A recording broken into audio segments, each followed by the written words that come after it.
7장 8절에서 20절 말씀입니다.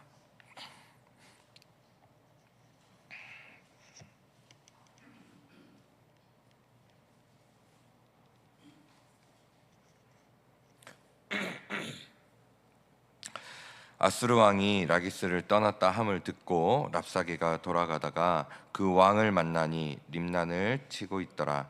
그때에 아수르 왕이 구스 왕 디르하가의 일에 관하여 들은즉 사람들이 이르기를 그가 나와서 왕과 싸우려 한다 하는지라. 이 말을 듣고 사자들을 히스기야에게 보내며 이르되 너희는 유다의 히스기야 왕에게 이같이 말하여 이르기를 너는 내가 신뢰하는 하나님이 예루살렘이 아수르 왕의 손에 넘어가지 아니하리라 하는 말에 속지 말라. 아수르 왕들이 모든 나라에 어떤 일을 행하였으며 그것을 어떻게 멸절시켰는지 내가 들었으리니 내가 구원을 받겠느냐. 나의 조상들이 멸하신 열방 고센과 하란과 레셉과 및 들리살에 있는 에덴 자손을 그 나라들의 신들이 건졌더냐. 하맛 왕과 아르밧 왕과 스발와임 성의 왕과 헤나 왕과 이야 왕이 어디 있느냐 하라 하였더라. 히스기야가 그 사자들의 손에서 글을 받아보고 여호와의 전에 올라가서 그 글을 여호와 앞에 펴놓고 여호와께 기도하여 이르되 그룹 사이에 계신 이스라엘 하나님 만군의 여호와여, 주는 천하 만국의 유일하신 하나님이시라. 주께서 천지를 만드셨나이다. 여호와여, 귀를 기울여 들으시옵소서. 여호와여, 눈을 뜨고 보시옵소서. 사내립이 사람을 보내어 살아계시는 하나님을 회방한 모든 말을 들으시옵소서. 여호와여, 아수르 왕들이 과연 열국과 그들의 땅을 황폐하게 하였고 그들의 신들을 불에 던졌사오나 그들은 신이 아니라 사람의 손으로 만든 것일 뿐이요 나무와 돌이라. 그러므로 멸망을 당하였나이다. 우리 하나님 여호와여, 이제 우리를 그의 손에서 구원하사 천하 만국이 주만이 여호와이신 줄을 알게 하옵소서 하니라. 아멘. 계속적으로 이사야 전반부의 끝부분 또 이사야 하반부의 서론 부분을 살펴보고 있습니다. 아수르 왕 사네립은 유다를 정복하기 위해서 랍사게와 함께 대군을 예루살렘으로 보내고, 이 랍사게는 유다가 자신들이 격퇴한 애굽을 의지한 것을 조롱했습니다. 그것뿐만 아니라 너희들이 믿고 있는 여호와 하나님도 아수르로부터 유다를 구원할 수 없다, 이렇게 조롱하며 항복을 요구했습니다. 이 말을 들은 유다의 대신들 엘리야김, 셈나, 요한은 슬픔과 수치심, 정말 너무나도 컸겠죠. 그 수치심 가운데 옷을 찢으며 이 말을 히스기야 왕에게 전했습니다. 히스기야도 이 말을 듣고요, 자기의 옷을 찢고 굵은 베옷을 입으며 비참한 마음과 회개하는 마음을 드러내고 하나님만을 의지하는 마음으로 성전으로 들어갔습니다. 이 히스기야는 함께 굵은 베옷을 입고 엘리야김과 셈나와 제사장 중 어른들을 이사야에게, 이 당시에 활동했던 선지자 이사야에게 보냈습니다. 또 그들은 이사야에게 히스기야의 말을 전합니다. 오늘 우리 유다가 괴롭힘을 당해 마땅하고 유다가 징계를 받아 환난과 모욕을 당한 날이며, 또 아이를 낳으려고 하나 해산할 힘이 없는 산모와 같이 모든 소망이 사라졌다고 고백합니다. 눈에 보이는 현실입니다. 아수르가 너무나도 이 당시에 강력한 나라였죠. 모든 또 주변의 나라들을 멸망시키고 또 전쟁에서 승리하고 거의 북이스라엘도, 남유다와 형제 나라였던 북이스라엘도 거의 지금 위태위태하고 아수르의 공격 때문에요, 이제 남유다까지 지금 침공을 해버렸기 때문입니다. 그러니까 눈앞에 보이는 현실은 맞습니다.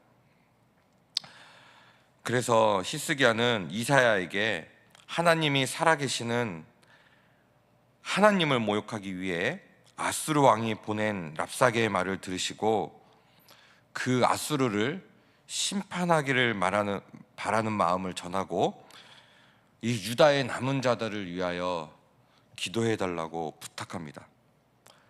이사야는 어제 말씀 6절 7절에 그 유다의 고관들에게 히스기야에게 말을 전하라고 합니다. 먼저 하나님은 아수르 왕, 이 아수르 왕 랍사게죠. 아수르 왕 랍사게가 어린아이들이 하나님을 모욕한 말로 인해서 두려워하지 말라 이렇게 말합니다. 하나님은 아수르 왕의 속에 영을 두셔서 그가 소문을 듣고 자신의 나라로 돌아가 칼에 죽게 될 것이라고 말씀하셨습니다. 네. 이런 말을 들었을 때요, 이게 우리가 말씀으로 봐서 그렇지 이런 말을 들었을 때 믿음이 생기겠습니까? 아수르 왕은 강력한데 당장 나는 힘이 없고 나는 아무것도 할 수 없는데 하나님의 말씀이 이렇게 거창합니다. 두려워하지 말라. 너에게 그 겁을 주는 아수르 왕 랍사게는 칼에 죽게 될 것이다. 이렇게 하나님께서 이사야를 통해서 히스기야에게 말을 합니다.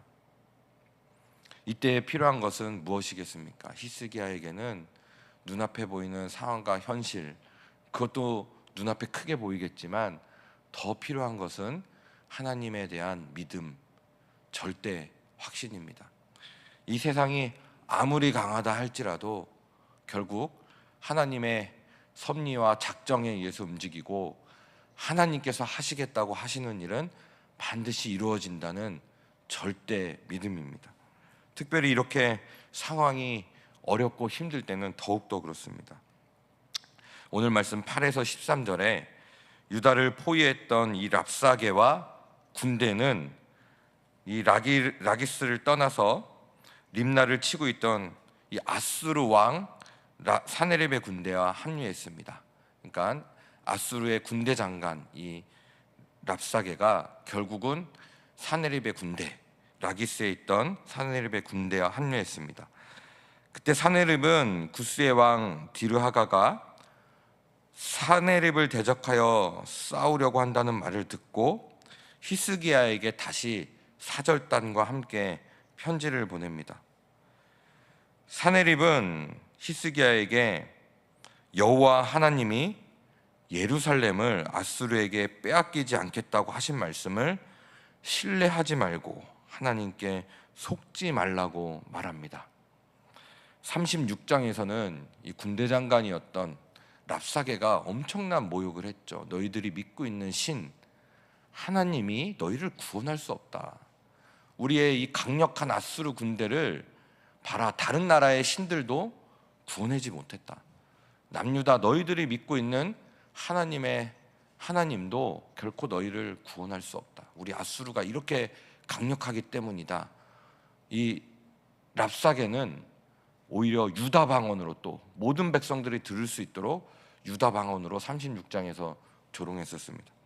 오늘은 이 아수르의 왕 사네립이 또 히스기야에게 하나님, 너희들이 믿고 있는 하나님은 결코 구원할 수 없다 이러고 말하고 있습니다. 14절에서 20절에 보면 히스기야는 이 사네립의 글을 받아 읽고서 여호와의 성전에 올라가 그 글을 펴놓고 기도합니다.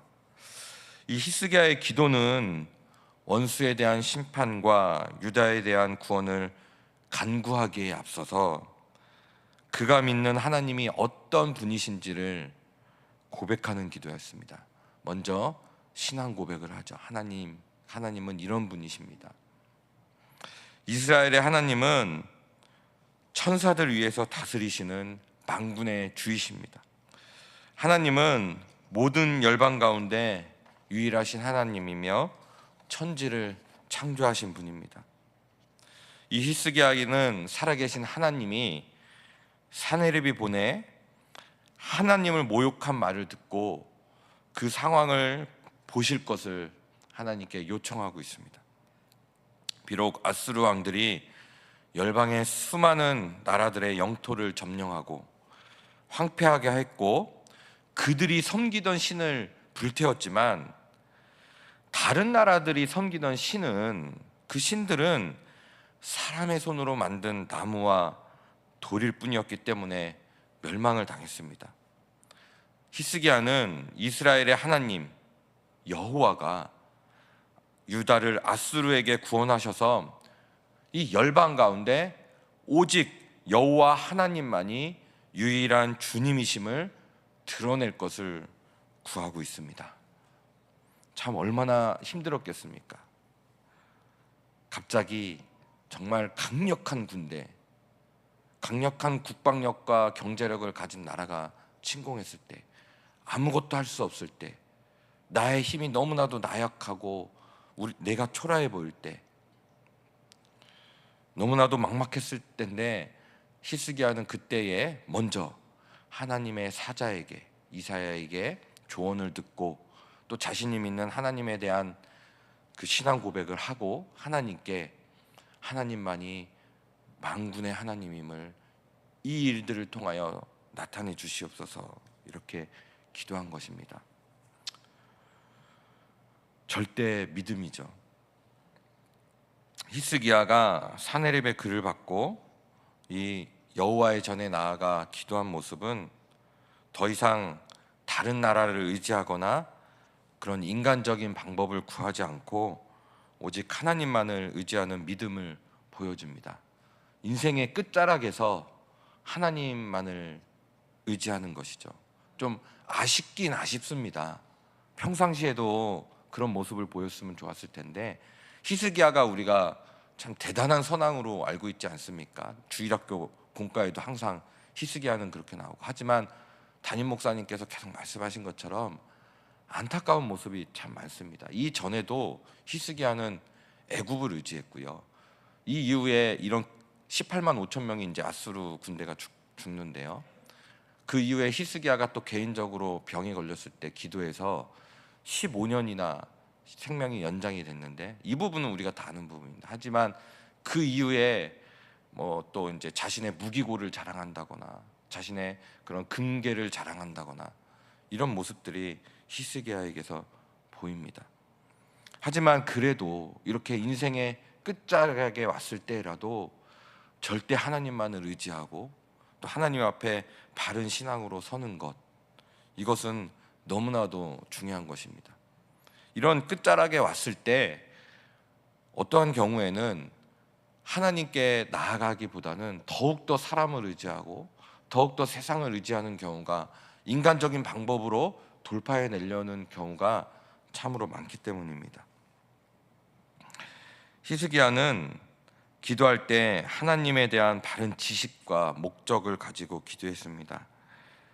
자신의 큰 믿음이나 행위나 간절함을 보시고 이 문제를 해결해 주실 것을 요구한 것이 아니라 유일하신 창조주의자, 역사의 주관자이신 하나님에 대한 정확한 믿음으로 고백하고 유다의 구원을 통해서 하나님을 대적하고 모욕하는 그들에게 하나님의 살아계심과 전능하심을 나타내달라고, 오직 하나님의 영광이 드러내달라고 그렇게 기도했습니다.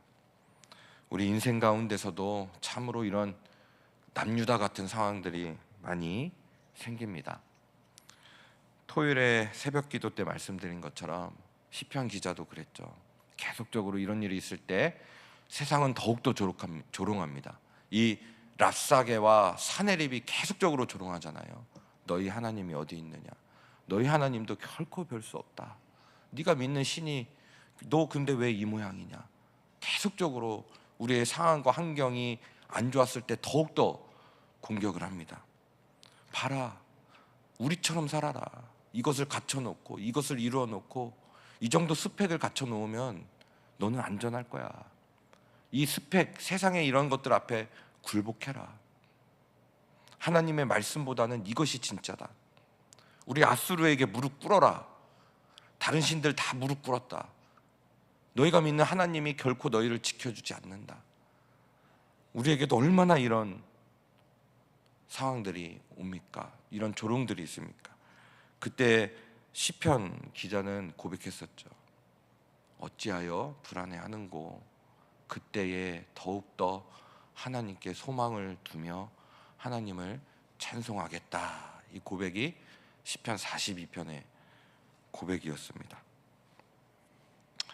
우리 그리스도인이 하나님께 합당한 영광을 돌리기 위해서는 먼저 하나님이 어떤 분이신지, 하나님께서 우리에게 어떠한 일을 행하셨는지 먼저 정확하게 알고 있으며 그러한 것들이 우리의 삶을 실질적으로 움직여야 합니다. 이 모든 역사가 하나님의 섭리와 작정에 의해서 운행하고 있으며 우리 개인의 역사뿐만 아니라 우리의 개인의 역사 또한 우리가 계획하고 우리의 힘과 능력에 의해서 움직이는 것 같이 보이지만 그것도 결국 하나님의 때에 하나님의 섭리와 하나님의 작정에 의해서 우리의 개인의 삶 또한 그렇게 운행하고 있음을, 우리를 구원해 주시기 위해서 하나밖에 없는 아들을 내어주신 분이심, 날마다 이것을 지식적으로 뿐만 아니라 삶 속에서 실제로 마음으로 또 하나님과 함께하는 그런 일들을 매일매일 우리는 경험해야 할 것입니다. 말씀을 통해 분명히 계시하신 이 하나님의 뜻을 붙잡고 세상에서 우리를 어떻게 말한다 할지라도 또 우리의 상황과 환경이 어떠할지라도 또한 나의 모습이 어떠할지라도 그거와 상관없이 그 위에서 역사하시는 하나님을 바라보며 하나님께 소망을 두며 하나님을 찬양하며 살아가시는 저와 성도님들이 되시기를 예수님의 이름으로 축원드립니다. 오늘 말씀을 기억하시며 같이 기도하겠습니다. 이렇게 큰 역사적인 사건도 결국은 하나님의 영광을 드러내며 남유다가 다시 하나님께 돌이키기를 원하는 그러한 뜻에서 하나님의 영광을 나타내기 위해서 이러한 일들이 일어났습니다. 우리 개인적인 삶 또한 여러 가지 어려운 일들 또 예기치 못한 일들이 있을진데 그때에 더욱더 하나님을 소망하며 바라보며 절대 믿음으로 끝까지 이 길을 완주할 수 있도록, 그래서 하나님의 뜻을 붙들고 은혜를 구하며 믿음으로 세상을 이기는 믿음으로 살아갈 수 있도록 기도하시고요. 그 밖에 기도 제목으로 기도하시고 각자의 기도 제목으로 기도하시겠습니다.